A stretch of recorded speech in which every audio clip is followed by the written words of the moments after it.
Bienvenidos a nuestro blog virtual. Somos el grupo número 9 de la materia Ingeniería de Procesos. El grupo está conformado por Chávez Entrego Tobías, Estrada Molina María José y Bermúdez Mero Ayrton. Y quien les habla, Piwa Damaris. A continuación vamos a hablar acerca de los conceptos referentes a la instrumentación y control industrial. Ok, como primer punto vamos a definir lo que es la medición. La medición es el proceso en el cual se compara un patrón o elemento estandarizado con un objeto a fin de poderle otorgar una unidad de medida. Existen dos tipos de medición, la medición directa y la medición indirecta. La medición directa se la hace con un instrumento de medida el cual no requiere de un patrón auxiliar, ya que la unidad de medida puede ser visualizada a través de sus unidades métricas o a través de su pantalla, sea esta digital o analógica. Por otra parte está la medición indirecta. Esta es realizada con un instrumento de medida que detecta la variación entre la magnitud de un patrón y la magnitud de la pieza a medir. Sin embargo, este tipo de medición suele ser algo laborioso.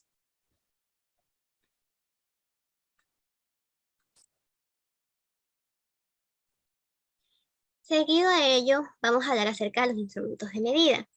Un instrumento de medición es aquel que permite medir tanto la longitud, volumen, extensión o capacidad de comparación de un elemento estandarizado, que sirve como referencia para posteriormente poderle asignar una unidad numérica o un valor numérico. Seguido a ello tenemos el sensor. El sensor es un dispositivo capaz de detectar diferentes tipos de materiales con el objetivo de mandar una señal y que continúa un proceso, o por el contrario, que el proceso se detenga dependiendo de la funcionalidad que tenga este tipo de sensor. Además, proporciona una señal de salida que es función de la magnitud que pretende medir. Existen diferentes tipos de sensores, como pueden ser un sensor de temperatura, un sensor de caudal, sensores de presión o los sensores de desplazamiento. Ejemplo de ello, puedo nombrar un sensor de desplazamiento que es instalado en un vehículo para monitorear lo que es la velocidad.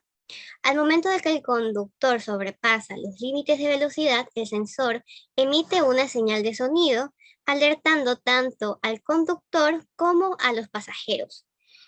En lo que es un sensor de temperatura, uno bastante utilizado es el termómetro de mercurio, ya que este sirve para poder medir la temperatura a través de la coloración en su escala de medida. Seguimos con lo que es un transmisor. Un transmisor es aquel dispositivo que debe medir una variable medida a través de un sensor y convertirlo en una señal estándar para transmitir. Para la transmisión existen estándares, tanto para lo analógico como lo digital. Existen, como ya había nombrado anteriormente, dos tipos de señales, la señal digital o la señal análoga. La señal digital son variables eléctricas con dos niveles bien diferenciados que se alternan en el tiempo. Esta es la característica más relevante, que se alternan en el tiempo, transmitiendo así información según un código previamente acordado. También está la señal análoga, que a diferencia de la señal digital, varían pero de forma continua y se representa una magnitud física como la temperatura, luminosidad, unidad, etc. Continuando con la exposición, vamos a hablar sobre lo que es un controlador. Se nos dice que esto regula una variable controlada y compara con un valor predeterminado. A lo que nos referimos con esto es que, por ejemplo, si se tiene una válvula y quiere que ésta tenga cierta caudal, por ejemplo, 30 metros cúbicos por hora, lo que va a hacer el controlador es que esta variable como tal se mantenga en ese valor fijado. Se usan para realizar estrategias de control secuencial. Aparte de poder solo controlar una variable específica, también se puede hacer de manera secuencial con otro proceso. Asimismo, supongamos que esta válvula que estaba abierta a 30 metros cúbicos por hora está alimentando a un tanque que si llega a cierto nivel se va a tener que cerrar la válvula. Entonces el controlador se va a encargar de hacer lo mismo de manera secuencial. También lo que son los controladores se utilizan utilizando sistemas mecánicos o electrónicos. Generalmente los controladores se dan de manera electrónica en sistemas basados en electricidad para que se pueda actuar de la mejor manera.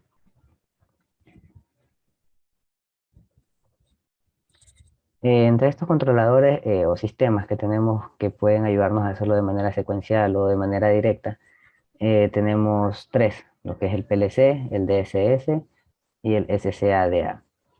El PLC o controlador lógico programable o autónoma es el más utilizado en las empresas, ya que el sistema de manera de controlar lo que es el Logosoft es fácil de usar, sencillo y es accesible para la mayoría de personas. Ahora vamos a hablar sobre lo que es un actuador. Se dice que el actuador se utiliza para controlar el mecanismo o el sistema basado en la señal que se da al convertir la señal eléctrica en una acción de gran potencia. En pocas palabras, los controladores mencionados anteriormente, para poder dar esta acción requerida van a necesitar de un actuador. Estos actuadores pueden ser hidráulicos, neumáticos, mecánicos, eléctricos, y los que nos van a ayudar, como anteriormente dije, son abrir válvulas, o encender luces, prender un motor o apagar un motor. Ahora vamos a hablar sobre qué son las características de los instrumentos de medición. Para iniciar tenemos dos temas que son bastante similares y que se confunden con facilidad en el entorno, lo que es exactitud y precisión. Lo que es exactitud nos dice que es cuando las lecturas que realiza este instrumento son bastante aproximadas al valor verdadero. Eso quiere decir que si tenemos un cuarto que realmente sabemos que está a menos 10 grados centígrados y vamos a poner un termómetro, si nos marca los menos 10 grados centígrados, sabemos que es un instrumento con alta exactitud. Sin embargo, si nos da un valor de menos 5 grados centígrados, estamos hablando de que la exactitud del mismo es baja.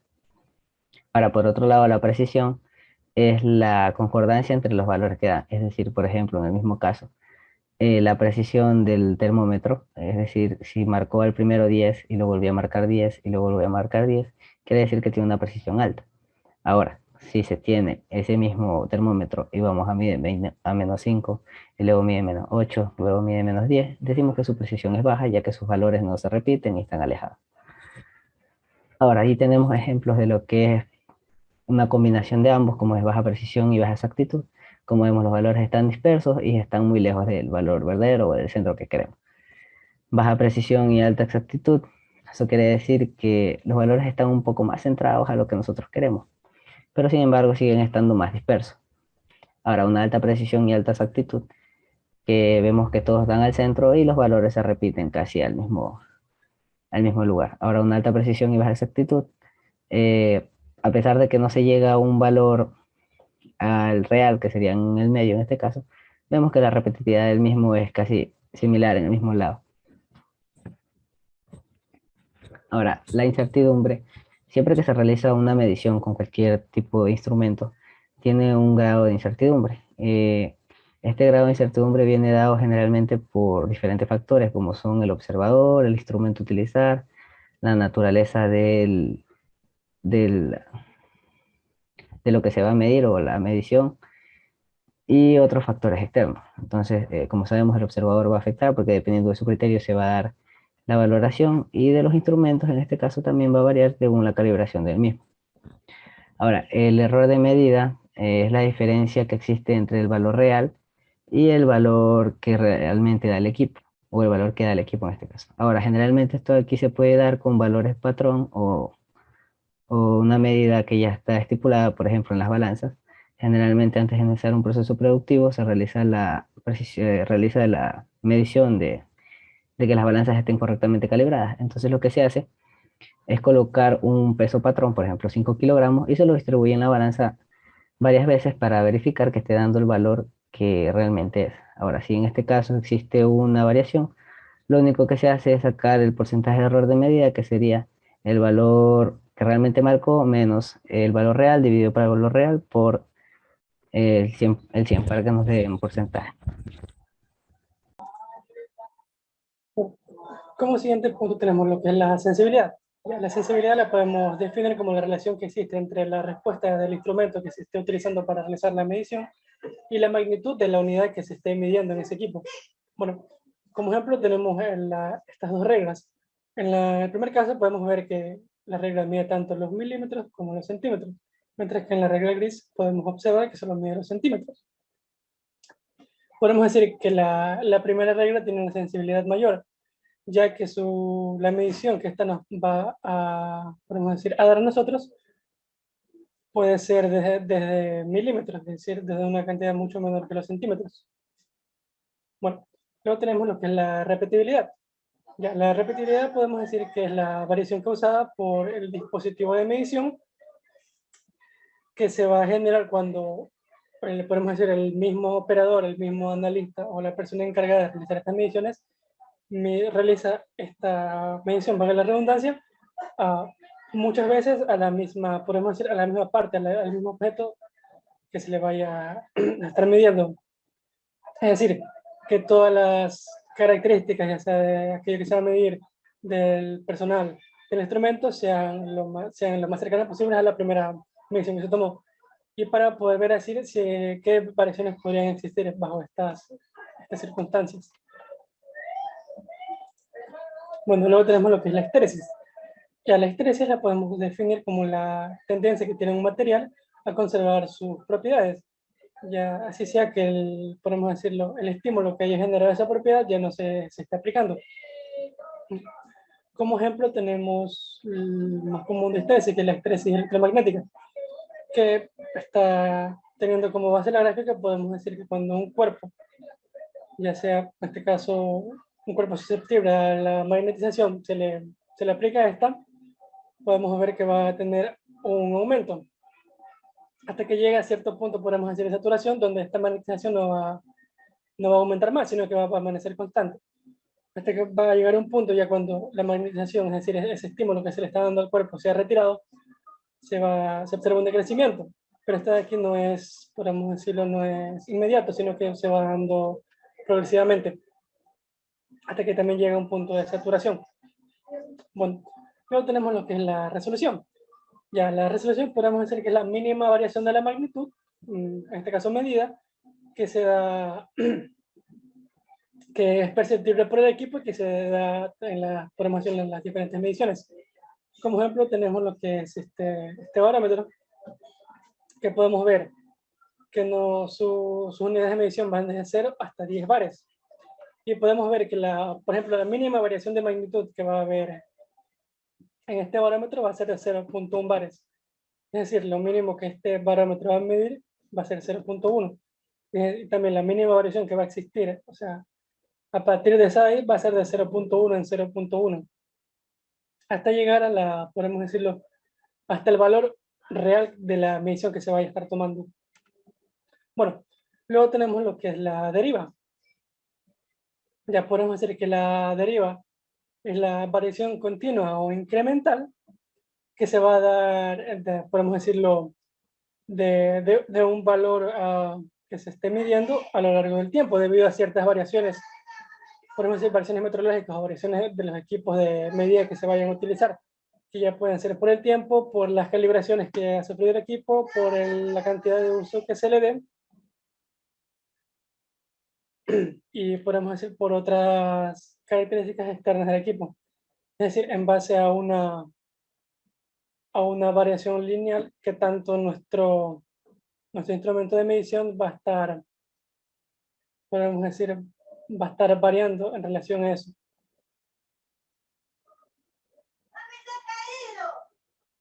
Listo, a continuación yo les voy a explicar sobre la trazabilidad metrológica. Como sabemos, ninguna medición es exacta, ya que todos los instrumentos de medición tienen lo que es una incertidumbre. Por eso, al hablar de la trazabilidad metrológica consiste en una cadena que es ininterrumpida y documentada de calibraciones. Por eso los laboratorios que en su caso están acreditados tienen una precisión en lo que son las medidas de sus aparatos, lo que facilita la medición de los mismos. Como vemos a continuación, existe un esquema de trazabilidad metrológica, donde hay un patrón internacional, luego viene a ser un patrón nacional, luego un patrón de referencia, el patrón de trabajo que se utiliza en cada lugar específico y un equipo de medición. Esto con el fin de garantizar que exista una trazabilidad, como lo dice su nombre, en lo que son las mediciones. A continuación voy a hablar sobre la linealidad. La linealidad, como sí, es la capacidad de un instrumento de medición para proporcionar una indicación que tenga una relación lineal con una magnitud determinada, distinta o una magnitud de influencia. Es decir, como vemos en la gráfica, cuando existe un valor lineal es cuando vemos en la gráfica roja, y no lineal es cuando se tiene un cambio en su magnitud. Las calibraciones son un conjunto de operaciones que se establecen bajo unas condiciones específicas. Esto según ya sea el rango de trabajo que lo utilicen, ya sea en un laboratorio o un lugar de proceso, es la relación entre los valores de magnitudes indicados por un instrumento o un sistema de medición, o los valores que van a ser representados por una medida materializada o un material de referencia. Y estos son valorizados por patrones. Y como dije anteriormente, se calibran según las necesidades del lugar de trabajo con las que se va a trabajar por medio de normas o patrones específicos. Esto se hace de forma anual o semestral según los requerimientos del lugar de trabajo. Los sistemas de control como tal tienen la función de administrar, ordenar, dirigir o regular el comportamiento de otros sistemas. Estos se utilizan en lo que son los procesos industriales para así poder evitar fallas en su proceso como tal. Estos sistemas de control se dividen en lo que son lazos cerrados y lazos abiertos. Un lazo cerrado, como vemos en la gráfica, es el segundo proceso. En este tipo sí hay un control de la información de la variable, a diferencia del lazo abierto, que es el primer diagrama. En este tipo no existe una información o no hay una retroalimentación sobre la variable a controlar, ya que la salida no depende en absoluto de la entrada. Gracias.